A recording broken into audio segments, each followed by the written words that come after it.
موعد وتوقيت والقنوات الناقلة لمباراة الترجي الرياضي التونسي وشبيبة القبائل الجزائري.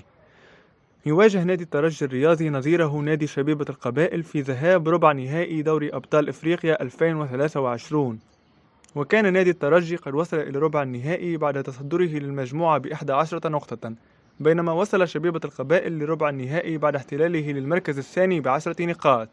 موعد المباراة سيكون يوم الجمعة الموافق لل21 من إبريل 2023 على الساعة 10 مساء بتوقيت تونس والجزائر والمغرب، وال11 مساء بتوقيت مصر وليبيا والسودان، وال12 مساء بتوقيت السعودية وقطر. سيتم نقل المباراة على قنوات بين سبورتس القطرية، وستلعب هذه المباراة على أرضية الاستاد الأولمبي 5 جويلية بالجزائر. ما هي توقعاتكم لنتيجة مباراة الترجي الرياضي وشبيبة القبائل؟ لا تنسوا الإعجاب بالفيديو والاشتراك بالقناة ليصلكم كل ما هو جديد، وشكرا.